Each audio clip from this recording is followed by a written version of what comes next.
Hey, hello, Tor. Can you hear me? Yeah, I can hear you. Wonderful. Hello, how are you? I can hear you.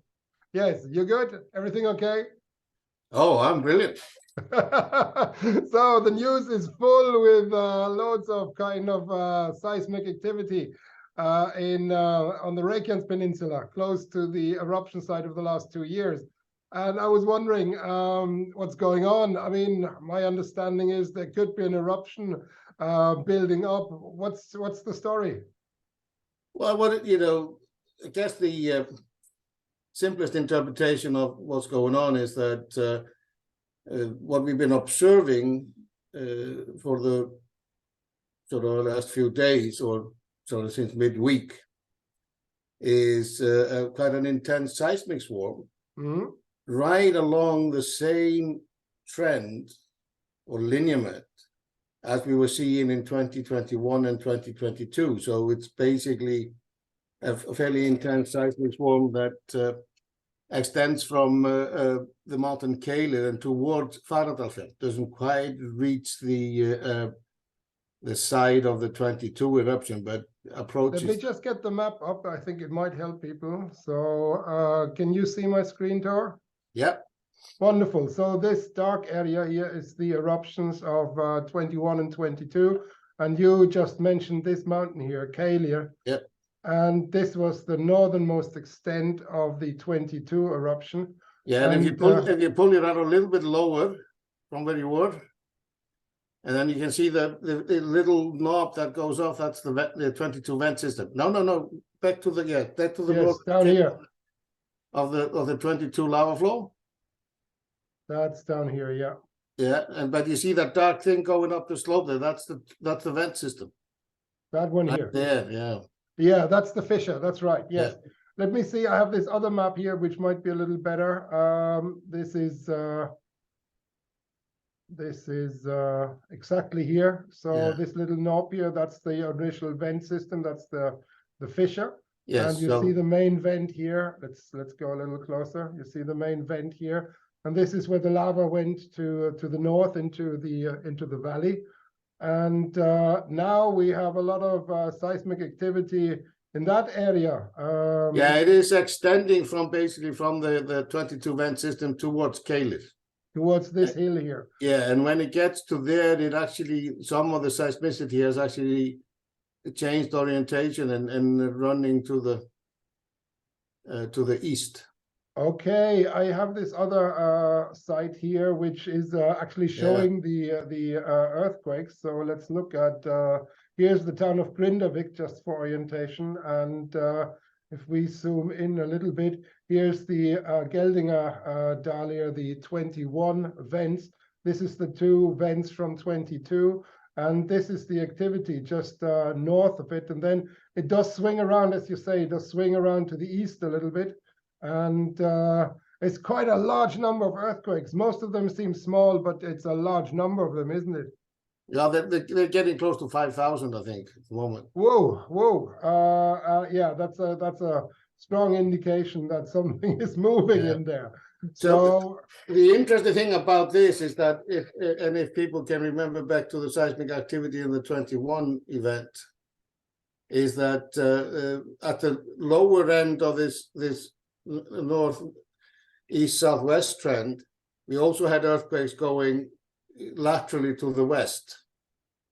I see. And these sort of more horizontal orientated earthquake trends. Some people would like to interpret that as the plate boundary. Oh, I see.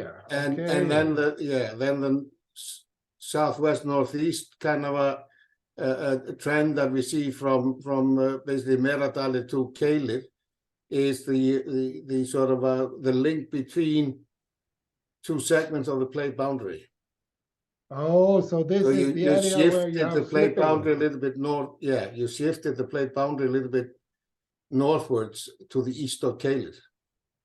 I see. So it's this part going up then. Okay, very good.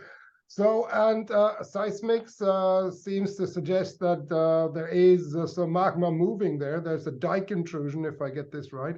Yeah, so if we continue with the stories, we have the seismicity there, and I think it's important to recognize the fact that this is exactly the same lineament where the seismicity taking place as it did in 21 and 22. Yes. So to me, it looks like we have had a magma injection from somewhere from below, some storage from below. And we'll come back to that in a second. But that injection comes up and it goes into the same, basically, conduit or feeder as it did in 21 and 22. So it's reoccupying the deeper part of the plumbing system. Right. So, and yeah, this is fascinating. So it's the same, fracture system effectively. And it might, if it comes to an eruption, the lava fields might even join up, although they erupted in different years and further along. But I think there's a possibility that they might actually overlap. So this is fascinating, I find. Oh, absolutely. I mean, two interesting things about this is that in 21 and in this one, the injection seems to also stall somewhere at sort of a below 1 kilometer and maybe at sort of close to 2 kilometer depth. It seems to have a hard time continuing above that, and it seems to be trying to find a pathway through the uppermost part, and like in 21 it did that in Geldingadalen, and we know the story from there. And now it seems like the activity has been trying to find new pathways, because he clearly can't occupy the ones it did before in that shallow level. And so it's trying to find a new pathway, and it almost made it to the surface on Thursday and Friday at two attempts, and very close to Little Router. It almost seemed like it was getting towards the surface. My gut feeling is we might be, I better start packing my bags. We might be dealing with another one of these eruptions very soon. But there is good news as well, and that is, let me just share my screen again. By the looks of it, if the eruption happens, this is the 21-22 lava field, and this is the Kalir mountain. And this is the area in between. So it's further away from the Blue Lagoon and from Grindavik than the previous eruption sites. It's also further away from the Southern Coastal Road. And I think it's possible, of course, but it's unlikely that lava flows will go all the way to the north immediately. That's actually can happen, because it just depends on the size of the eruption. Absolutely, it does matter where on this line between Meradalin and Kalir the eruption takes place, because if it's further to the south, closer to the 22 when it is, then the scenario for the most likely flow path of the lava would be over the 22 lava and into Meradalin. Yes, exactly. Then and would have to get out of Meradalin before it can do anything else. And of course it can do that if the eruption is just long enough, the lava flow gets big enough, then it can go all the way. Now, if it is in the middle segment of right in there, then it most likely will flow first to the east and then to the south. And again, if it hits that valley to the east there, and then it has a clear path to the south. But it would have to be a fairly large. A lot of lava would be required, exactly. Yeah. So and if it is close to Kalir, then it can flow either to the east and then south, or to the north and down. And how far it goes down depends on the exact nature of the lava emissions and also the duration of the eruption. I mean, if you form an insulated pathway, it can march reasonably fast, actually, down that slope. There's nothing to divert it along that slope, really, and towards the infrastructure. But again, it would probably mean that you would have to get larger than an average size eruption for the Reykjanes Peninsula to do this. Yes, it would have to be. Also, it would have to flow very rapidly because. No. I think if. Go ahead. No. Velocity has nothing to do with it. You don't think that if the lava spills out like the previous ones and it cools over, then new lava would actually have to travel on the older lava and the cooled lava? It forms its internal pathway. You mean it's inflating underneath? Yes. And if you do that, if you have a tube, you can do it of course, yeah. And very effectively. So then it could cut off the big highway between Reykjavik and Keflavik, the airport. So it could, but like I said again, it would have to be. You see, okay, we have to have one thing clear: intensity and size is not the same thing. Mm-hmm. Eruption intensity, it goes up like how explosive it is, how powerful the fountains are, basically, and is related to discharge or how much volume comes out per unit time. Mm-hmm. Size is just the size of the lava, the amount of material that is erupted in the eruption. You can have a low discharge eruption, low intensity eruption, and it can produce a fairly large lava flow field just if you give it time. And the best example of that is Pu'u'o in Kilauea. Right. It's erupted for 35 years and produced a lava flow field which is over 4 cubic kilometers in volume. So, mm-hmm. And in that scenario, as long as you have an insulated transport system, even at that low discharge, you can form very, very long lava flows. And that's how you do form long lava flows, is actually at fairly low discharge with insulated transport system. It has nothing to do with flow velocity of, in terms of that, because lava which are flowing in open channels, which are incandescent, they lose heat so rapidly. They're losing about 100 to 150 degrees per kilometer. And they just basically get too stiff to flow far. Yes. So the internal flow would be the real kind of issue in order to bring the lava to the northern shore, if that's the or the southern shore. I mean, that's the key. Mm-hmm. There could also be multiple vents, right? So there could actually be vents if they come along the fissure, depending on how long the fissure will be. You could actually have lava spilling in both directions in a really awkward scenario. Absolutely. I mean, these are the unknowns. And I mean, we could have a scenario where you're actually having 3 vents opening, one in the north, one in the middle, one in the south. So that sounds like a lot of fun. I'm sorry. So. Yeah, and then you might have all sorts of different flow features and flow fields emanating from those as well. So yeah, making the life of the Icelandic volcanologist very entertaining. So sorry. No. But this is also very interesting, because also one of the things that we've been thinking about is that we're getting these rapid eruptions, and we know we have this big lava shield, which is we are speculating that even if the new eruption comes, it will come up through that area of that lava shield. Yeah. Okay, so it's surprisingly close to the old vent area of Thráinskjöldur lava shield. And the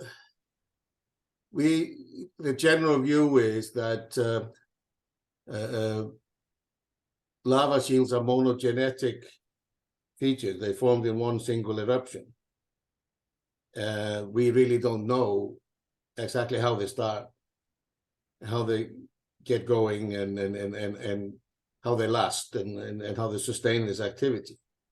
But one possible scenario in that is that you may have a lava shield eruption start with a series of small eruptions in an area where you are occupying the same plumbing system over and over again. I think I see where that's going. So great opportunities for science to observe some of these things. Yeah, no, and if that's So, the case, because the key is reoccupying the same conduit or plumbing system over and over again. And if you do that, you start to establish, you start to evolve that plumbing system. You start to establish a pathway that could actually stay open for a long time. wow. So And this that could be would be a going on key. for Yeah.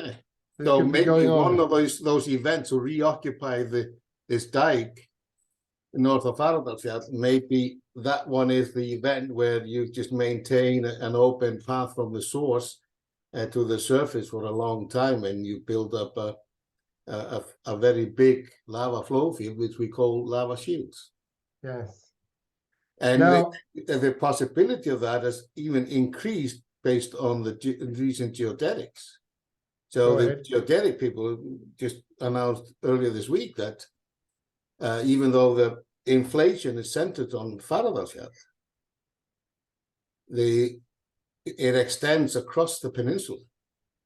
And if that is correct, then whatever is causing that inflation, the volume increase that is put into the lower crust beneath the Reykjanes Peninsula, that is a fairly large container. That's which seems to have similar dimensions as the Reykjanes volcanic belt, i.e. across the peninsula. Across the entire peninsula, yes. Yeah. So that's quite a massive thing. Well, would we be necessarily surprised on a large geodynamic kind of scale? Probably not, because that's where Iceland is growing further south. So, but of course, on a human scale, it looks like a massive thing. And then, of course, it's also close to several major population centers, Reykjavik, and of course, there's then Keflavik and infrastructures and the Blue Lagoon, the tourism center there. So this is a bit more daunting than if you kind of see that human connection. Yeah, no, it is, but it also, in some ways, kind of what's the word, makes sense, because if you look at the data, what we know, what data we have today, and what we know. I mean, if this is what they're saying is correct, that we have a very large container down there which has accumulated magma, and it has the dimension of the peninsula, and then recent tectonic activity has mobilized maybe the magma that has been stored in that container, built up in that container over the past 800 years. Yeah. So basically, you're releasing that volume, so to speak, and it moves up, and you have a fairly large volume of magma which is moving then and creating this inflation that people are observing. But that also means that all of the, on the length scale of the peninsula, there's a hydraulic connection. That's what I find so interesting. Magma hydraulic connections. I mean, if you have melt in there, that could actually, when you have melt in there, but that melt has a connection across the peninsula. And probably beyond, let me just share my screen now that we're talking about this. So there is, and this is often forgotten, there is, of course, a lot of activity offshore as well. There's earthquakes out there beyond the peninsula. So this is what we actually looked at earlier, but then there's a lot of activity out there. And because the boundary extends offshore. Yes, there might even be an eruption going on right now, a submarine one, I heard people speculating. So that's the little symbol here. The problem with all that is that, all these remote monitoring doesn't work that well in the sea. Absolutely. So this is why I said purposefully might. And even the position of the earthquakes is not as accurate, etc., etc. So, I mean, but basically, the other interesting thing is, if you think about this, and for the sort of the petrology buffs, that another thing that might support this notion that we have this sort of a larger storage zone and which is hydraulically connected. The two things. We have these eruption periods and we have the whole peninsula activated. Mm-hmm. If each of those so-called systems, which are, people speculate whether they're 3 or 5 or whatever, doesn't really matter. But if they're separate systems with separate plumbing systems, it would be really difficult to activate all of them at the same time. So if you had 5 different magma storage somewhere, in the lower crust or whatever, and then all of them are operating independently, and they have their own source in the mantle. Yes, I see what you mean. And time scale 300 years is, we think, oh, that's a very long time, but on the time scale of the Earth, that's seconds. Let me just get this up. 1 second. I'm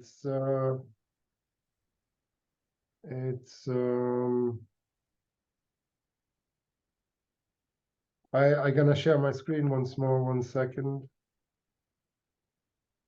So it's this that you're referring to, isn't it? Yes. So it's this area here where you have along the Reykjanes Peninsula, you have several of these systems being active simultaneously. And Fagradalsfjall was not active about at this big event 1,000 years ago, but now it's started to be active. And you're talking about if these all become active, and the previous simultaneous activity implies this larger body on down there. Yeah, and if you think of them all as independent, plumbing systems, then it would be very awkward. I'm with you now. Yes. So you rather want to have them connected because otherwise this simultaneous activity wouldn't entirely make sense. And the other thing that actually is consistent with this kind of view is the geochemistry, the composition of the erupted magma. There's no difference in the composition of the erupted magma from Reykjanes to Brennisteinsfjall. Whoa! So basically, what you're saying, we might be in for a rather big episode of activity there. Well, yeah. Let's see about that. Whoa! So and somewhat different, overall view of how the plumbing system actually works. There's still there's still a few things we need to learn, but right now, luckily, the activity seems to be focusing only along the kind of fracture zone north of the previous eruptions of the last 2 years. The magma, yeah, it is, but that's and if you look at all these events that we were looking at earlier in the plot, is that all of those represent fires, which means that in any one of those lineaments that actually became magmatically active or volcanically active, you had several eruptions over periods of years or even decades, and then that stopped, and then you did the same thing on another lineament. Absolutely, no, I and see the that's the pattern. Yeah, and I think the one of the reason why and why this is different from maybe this sort of classical rift zone eruption is that here the magma, at least initially, relies more on the transform movement along the plate boundary to open up pathway. And when you open up that pathway, you can have repeated eruptions that will actually develop that pathway and maintain it open for a period of time. And that's why you get repeated eruptions in the same system and even along the same conduit. Yes, this sounds quite plausible actually for the scenario of the coming years, and let's see whether this will widen along the peninsula. But let's quickly come back to the present situation now. This area north of the 22 eruption site and south of the little hill there, this area has magma underneath now. Do you know exactly what depth this is likely going to be, where the magma sits right now? It seems to have stalled at about 2 kilometers depth, but then you get these fairly I don't know how frequent they're, but they seem to be getting a bit more frequent attempts to actually for the magma to go those last 2 kilometers. Okay, so in principle, the magma is kind of ready, to phrase it this way, and just waits to find the right outlet, and it might even make its own fracture if there's a bit of degassing pressure or more magma input from depth and things like that. I think it probably doesn't have quite the oomph to do that. There's no real fracturing at the surface. So you think it waits for some little movement? If it finds a weakness that it can. Yes, it finds a fracture that's there. Okay, yeah. So, but yeah, we'll see how that all evolves. I mean, that is still an outstanding question, but it is interesting that it also stalled in the 21 eruption, and that it stalled for 2 weeks. And it's not uncommon. I mean, this is known from a lot of volcanoes that things calm down just in the days before the big eruption. Even Krakatau 1883, everybody thought it's quiet it went down for 2 days, and then the real mess started. So from that point of view, this is also what we saw in La Palma, for example. The intensity fluctuated quite dramatically. People thought it was calming down, but it was not. Yeah, and the hard thing in all of this is that, you know, some of the earthquakes that you look at are directly generated by the movement of the magma, but some of them are just earthquakes that happen because, you know, there was a tension built up along some weakness and then it snapped. And those things can be, you know, they're close by and they're kind of random. So, you know, it's hard to interpret. I mean, seismicity is not necessarily exactly tracking the movement of the magma, even though No. Seismicity is cracking of rock, and cracking of rock may be somewhere else. It may not be. It's a good indication that something is moving, but it's not always exactly the magma. Yes. No. It's not like it's mapping necessarily the exact course of the magma movement. No, I accept. So let me close off by pushing you towards the speculation. I don't know, maybe I'll get you to say something there. What's your gut feeling? Will we have an eruption? And if so, how long will it take from now? Here is the caveat in all that. I had an interview earlier this morning, and I said, well, maybe 7 to 10 days. Okay. But I changed my mind. I'm thinking more like 1 or 2 days now. Whoa! I better get packing immediately.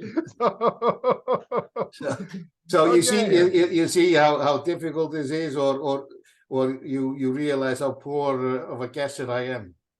No, I think you've been pretty good in the past, from my experience.